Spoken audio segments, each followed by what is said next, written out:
Ms. Todd, I'm going to ask you an introductory question. First of all, could you explain, please, what Respect does as an organisation, and then help us with the Drive programme? And then I'm going to ask you about what lessons can be learned from the Drive programme in relation to the positive requirements that will be in the DAPOs. Great, okay, thank you. So Respect is a membership organisation. We focus on perpetrators of domestic abuse, male victims and young people particularly who use violence, abuse and controlling behaviour in their family, home and in their intimate relationships. The Drive partnership started off as a project between three organisations, Safe Lives, Social Finance and Respect. And it was really to develop a service delivery model for perpetrators causing high levels of harm. And that partnership came together about 5 years ago, and we've worked on developing that service delivery model. It's now just about to publish the third year evaluation report. The University of Bristol have been our evaluators right the way through, which is showing really positive findings. They're not quite out yet, but they're all in the right direction.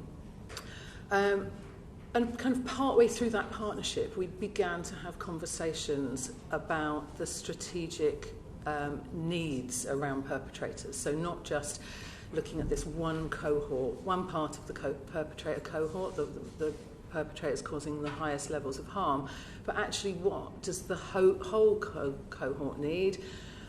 What would a good whole system approach look like? So we've reached out to others in the sector.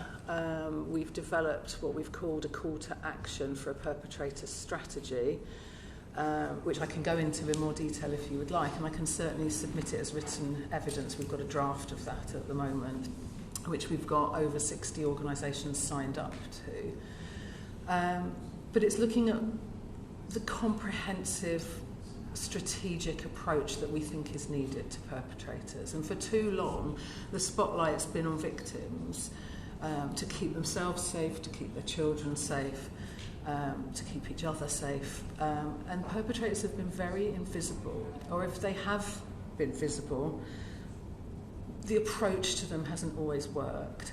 So we need an approach that stops domestic abuse from happening, and that can work in different ways. You can have behaviour change programmes. So, I've worked on behaviour change programmes with perpetrators. There are men out there who want to change, who recognise the harm that they are causing, and they are motivated to change.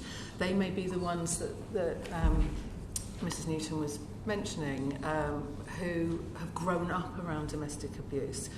It's all around them in their community, and they do it without even considering that there are other ways of having relationships. So we need to offer those people opportunities to change.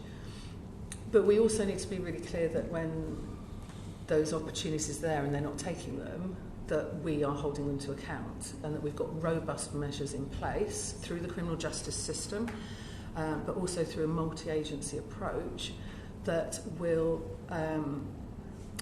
stop their abuse, limit them from being able to be abusive and controlling in their relationships, through a series of actions that different agencies can take. So we call it disruption. It can be housing, it can be a police-led response. There's lots of children's services included. There's lots of different ways that agencies can disrupt perpetrators and stop them from causing harm. Thank you. And just to give an insight,